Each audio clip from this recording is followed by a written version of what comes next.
అందరికీ శనార్థులు గరగర వార్తలకు స్వాగతం. ముందుగా హెడ్లైన్స్ చూద్దాం. జనసేనకు కొత్త పేరు పెట్టిన రోజా. ఇది జనసేననా కామసేననా కామాంతుల సేన అని ఈరోజు అందరికీ కూడా అనుమానం కలుగుతుంది. మళ్ళా మొదలు పెట్టిండు ఎలక్షన్ ప్రచారం. మల్లన్న డైలాగులకు నవ్వాల్సిందే ఇక మనందరం. మేడారంలో లక్షలాది మంది భక్తులు మనసు నిండా చెల్లిస్తున్నారు అమ్మవారికి మొక్కులు. ఏందిది అప్పట్లో జాని మాస్టరు అటెంకా కిరణ్ రాయలు, ఇప్పుడు ఏకంగా పార్టీ ఎమ్మెల్యే అరవ శ్రీధరు. అసలు ఇది జనసేననా ఇంకేమన్నా సేననా అనుకుంటా జనసేనకు ఇంకో కొత్త పేరు పెట్టింది రోజా మేడం. మరి అదేందో ఒక్కసారి వాళ్ళ మాటల్లోనే ఇనుర్రి. వామ్మో, రోజా మేడం ఒక్కరే అనుకున్నాం, వీళ్ళందరికందరు కలిసే జనసేనకి పేరు పెట్టినట్టున్నారు కదా. రైల్వే కోడూరు ఎమ్మెల్యే అరవ శ్రీధర్ భాగవతం బయటపడుతోటి కోపం చేసిన రోజా మేడం మహిళలంటే గౌరవం లేదా జనసేనోళ్లకు అని ఈ కొత్త నామకరణం చేసింది. ఇది జనసేననా కామసేననా కామాంతుల సేన అని ఈరోజు అందరికీ కూడా అనుమానం కలుగుతుంది. అసలు ఇంత జరుగుతుంటే పవన్ ఏం చేస్తున్నాడో అని కూడా గట్టిగానే అడిగి కడిగి పాడేసింది రోజా మేడం. ఏం చేస్తున్నావు పవన్ కళ్యాణ్ అడుగుతున్నాను. ఈ రోజు నీ పార్టీలో తప్పు చేసిన వ్యక్తుల్ని నువ్వు శిక్షిస్తుంటే ఈ పరిస్థితి వచ్చుండేదా అని అడుగుతున్నా. అంతే కదా మరి, పవన్ మొదట్లోనే వార్నింగ్ ఇచ్చుంటే ఇట్లా చేయకపోదురేమో. ఆయన చూస్తానంటే ఆయనకు ఒరిజినల్ పంపిస్తారు, బ్లర్ లేకుండా చూసుకోమని చెప్పండి. ఆయనకు అంత ధైర్యం ఉంటే, అంత సాక్ష్యాధారాలతో కనిపిస్తుంటే ఈరోజు కాలయాపన చేయడానికి 3-man కమిటీ వేసి చేతులు దులుపుకునే నీలాంటి వ్యక్తిని ఈ రాష్ట్రంలో ఉన్న మహిళలందరూ కూడా గమనించాలని కూడా ఈ సందర్భంగా తెలియజేసుకుంటున్నారు. మరి ఇప్పటికన్నా ఇలా మీద ఏం చర్యలు తీసుకుంటారో చూడాలి. కానీ మహిళల్ని ఎవరన్నా అంటే నాకు కోపం తన్నుకొస్తుంది, సొంత పార్టీ ఎమ్మెల్యే అయినా తాట తీయాల్సిందే అని అప్పట్లో మాట్లాడిన పవన్ కళ్యాణ్ ఇప్పుడు సొంత పార్టీ ఎమ్మెల్యే వీడియోలు ఇట్లా బయటకు వస్తే ఎందుకు మాట్లాడతలేడు, ఎందుకు చర్యలు తీసుకుంటలేరు?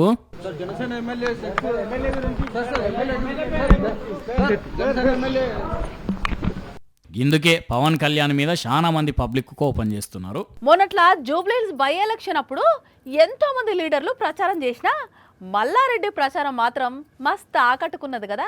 ప్రచారంలో మల్లన్న జోకులు డైలాగులు ఆయన వేసిన పనులకు మస్తు మంది నవ్వుకున్నారు.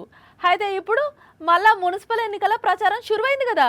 ఇక మన మల్లన్న ప్రచారం కూడా షురువైంది. మరి సార్ ఎంత నవ్విస్తాడో అని ఎదురు చూస్తుంటే అగో మొదలు పెట్టిండు.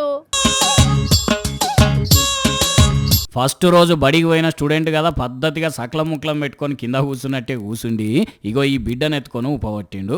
అటెంక చూడండి ఆ బిడ్డ నాటిచ్చి ఏం చేసిండో.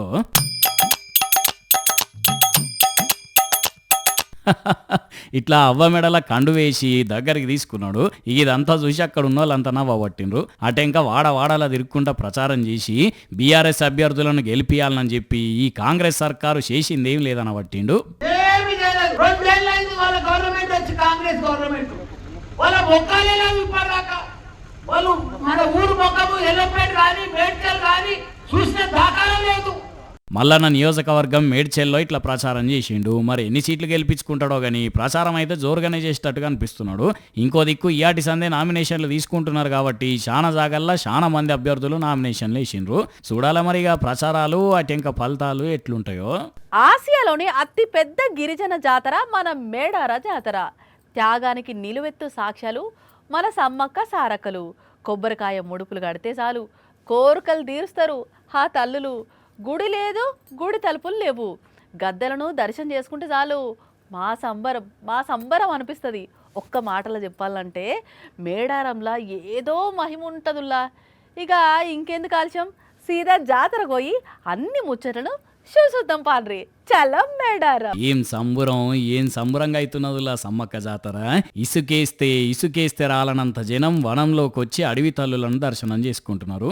చూడండి దయగల్ల అమ్మల గద్దెల దగ్గర ఎంతమంది భక్తులు ఉన్నారో, ఎట్లా దర్శనాలు చేసుకుంటున్నారో. మేడారం అంతా భక్తులతోనే ఎట్లా నిండిపోయిందో. ఇటు జంపన్నవాగు దగ్గరనైతే భక్తులు కిక్కిరిసిపోయినరు. వేలాది మంది భక్తులు నీళ్ళకి దిగి తానాలు చేస్తే కొందరు భక్తులేమో నల్లాల కింద నిలబడి తానాలు చేసిండ్రు. ఈ అక్కోళ్ళు చాలా మంది వచ్చిర్రు కదా. చెప్పండి అక్కలు, ఎప్పటి సంది వస్తున్నారు మేడారానికి? హైదరాబాద్ నుంచి అండి, కామారెడ్డి హైదరాబాద్ నుంచి 8 సంవత్సరాలు మేము రావట్టి మాకు అన్ని విధాలా మంచిగా ఇచ్చింది. మా గురువు ఇక్కడనే ఉంటాడు. మా గురువుతో పాటు ఒక 70 మంది దాకా వచ్చినాం. కొబ్బరికాయలు కొట్టి బంగారం సమర్పించి పూజలు చేస్తూ ఇటు ఎదుర్కోళ్ళు కూడా మస్తు అంటే మస్తు సంబరంగా చేసుకుంటున్నారు. ఇంకో దిక్కు లచ్చల దుకాణాలు ఎల్చి కోట్ల బిజినెస్ నడుస్తున్నది. అగ చూడండి ఎంతగానో ఆట బొమ్మలు కనబడుతున్నాయో. సాఫీగా జరుగుతుంది, ఎంతమంది వచ్చినా కూడా మంచి దర్శనం చేసుకోవచ్చు. మహాశక్తి గల తల్లి మంచిగా మొక్కుకున్నాం. ఇగో ఇట్లున్నదుల్లా మేడారంలా ఇప్పటికే లచ్చల మంది దర్శనం చేసుకొని వచ్చిండ్రు. ఇంకా లచ్చల మంది మేడారం బయలుదేరిండ్రు. ఇంటి దగ్గర ఉన్నోళ్ళు మీరు కూడా ఒకసారి అమ్మలకు దండం పెట్టుకోండి మరి. జై సమ్మక్క సారక్క తల్లి. మేడుపండు చూడ మేలిమయుండు, పొట్ట విప్పి చూడ పురుగులుండు. ఇగో ఇట్లనే ఉన్నది ఏపీల కూటమి పాలన కూడా.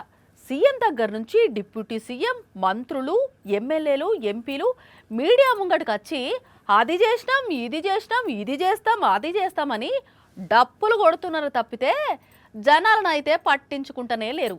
వాళ్ళకు పావల పని చేసి పెడతలేరు. ఒకసారి ఇటు చూడుర్రి ఈ అమ్మలక్కల పరిస్థితి ఎట్లున్నదో. వారం రోజుల నుంచి ఒక్క బిందె నీళ్ళు వస్తలేవు, ఒక్క బోరు పోస్తలేదు. ఏడికెంచి తెచ్చుకోవాలి, ఎట్లా తాగాలి, ఎట్లా బతకాలి, మా ఓట్లు వేసుకున్నారు కానీ మాకు బుక్కె నీళ్ళు ఇయ్యరా అని సచివాలయానికి బిందెలు పట్టుకొని వచ్చి ధర్నా చేసిండ్రు. విజయనగరం జిల్లా రేగిడి మండలం సరసానపల్లి ఊర్లో ఇగో ఈ అమ్మలక్కలు. పాపం చూడండి బిందెలు పట్టుకొని ఎంత ఇబ్బంది పడుతున్నారో. చెప్పవ్వా ఎన్ని రోజులాయే నీళ్లు రాక?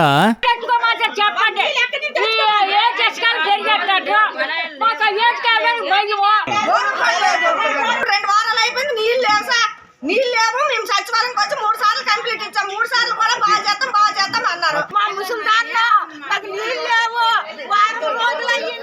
అయ్యా ముఖ్యమంత్రి చంద్రబాబు గారు, విజయనగరం జిల్లా మంత్రులు కన్లారా చూసి చెవులారా ఇన్నారా నీళ్లు లేక తిప్పల పడుతున్న ఈ అమ్మలక్కల బాధ? వారం 10 రోజుల నుంచి సచివాలయానికి వచ్చి తిరిగిపోతుంటే ఆఫీసర్లు ఏం పని చేస్తున్నారు, లీడర్లు ఏం పని చేస్తున్నారు సారు? జనాలకు మంచి నీళ్ళు ఇచ్చే పని కంటే ఇంకా గొప్ప పనులు ఏం చేస్తున్నారయ్యా? ఎండాకాలం రాకముందే జనాలకు ఇంతగానం తిప్పలవుతున్నదంటే రాను ఇంకెన్ని తిప్పలు వస్తాయో, ఇలా నీళ్ళ కష్టాలు ఎట్లా తీరుతాయో పోండి. బయటి హోటళ్ళల్లో టిఫిన్ చేస్తున్నామంటే అదేవో తృప్తి ఉంటుంది. అల్లం చట్నీ, శనగల చట్నీ, సాంబారు, పప్పు, ఆహా నా సామిరంగా మధ్యాహ్నం దాకా ఆకలి కాదు అట్లా ఉండేది కొన్నేళ్ల కింద వరకు కొన్ని హోటళ్ళల్లో టిఫిన్లు. కానీ ఇప్పుడు ఏ హోటల్కు పోయి తిందామన్నా భయమే అవుతున్నది. పేరుకు పెద్ద హోటల్ అని పేరు పెట్టుకున్నా దాంట్లో బల్లొస్తుందో ఎల్కొస్తుందో తెలియని పరిస్థితులు కనబడుతున్నాయి కదా. అయితే ఇప్పుడు ఏమైందంటారా? మంచి హోటలు, నమ్మకం ఉన్న హోటలు, చట్నీలు రుచిగుంటాయని నమ్మి 3 ప్లేట్ల టిఫిన్ పార్సల్ తీసుకపోతే బోనస్గా చట్నీలో బొద్దింక వచ్చిందట జగిత్యాల జిల్లాల. అగ చూడండి బొద్దింక ఎట్లా నల్లగా కనబడుతున్నదో. చెప్పవే అన్న, టిఫిన్ సగం తిన్నాక చూసినావా, తినడానికంటే ముందే చూసినావా? చట్నీ ఓపెన్ చేసి తినేసరికి అలా చిన్నది బొద్దింక రానులా ఎప్పుడు ఇక్కడనే రెగ్యులర్గా తీసుకపోతాడట. మరి చట్నీ చేసేటప్పుడే బొద్దింక పడ్డదో, చట్నీ కడుతుంటేనే పడ్డదో తెలియదు కానీ ఇట్లా బొద్దింక వచ్చిందంటే వంట రూమ్ ఎంత నీట్గా ఉన్నదో అర్థం చేసుకోవచ్చు. గబ్బు వాసన వస్తుంది తప్ప ఇక్కడ బొద్దింకలు కానీ అవ్వడవు. మరి ఎంత గబ్బుగుంటి బొద్దింక వచ్చిందో తెలియదు కానీ పొద్దుటిలి ఈ హోటల్లో టిఫిన్ చేసిన వాళ్ళకు లేనిపోని భయాన్ని పెట్టిర్రు హోటల్ వాళ్ళు. ఇక ఇది ఇటు చూస్తే ఇటు ఓయూలో కూడా హాస్టల్లో టిఫిన్లో పురుగు వచ్చింది.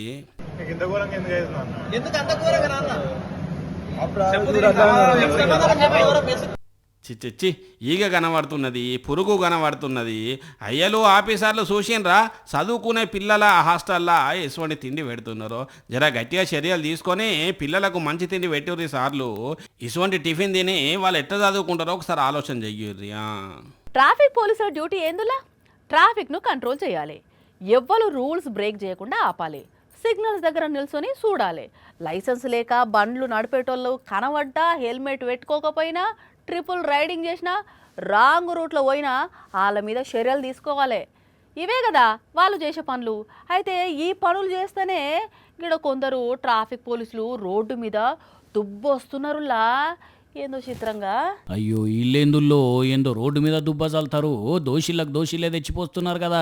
అయినా మున్సిపాలిటీ వాళ్ళు రోడ్లన్నీ ఊడ్చుకుంటా క్లీన్ చేస్తుంటే వీళ్ళెందు ఇట్లా మట్టి పోస్తున్నారు? ఏడ పని లేదా వీళ్ళకు అంటే వీళ్ళు ఒట్టిగా సంబరానికి చల్తలేరు, రోడ్డు ప్రమాదాలు జరగకుండా ఈ పని చేస్తున్నారు. అవును, హైదరాబాద్ లో భరత్ నగర్ నుంచి కూకట్పల్లి పోయే రోడ్డు మీద ఆయిల్ పడ్డదట. ఇక ఆ టైంలో బండ్లు వస్తే జారి పడతాయి కదా, అందుకే ట్రాఫిక్ ను ఆపేసి ఇట్లా జారకుండా దుబ్బ తెచ్చిపోస్తున్నారు. మొన్నట్ల యూపీలో రోడ్ల మీద బండ్లు ఎట్లా పడ్డాయి, ఇగో ఈడ కూడా అట్లనే పడితే దెబ్బలు తాకుతాయని ఆలోచన చేసి పాపం ఈ ట్రాఫిక్ పోలీస్ అన్నలు మన కోసం ఇంత కష్టపడుతున్నారు అన్నట్టు.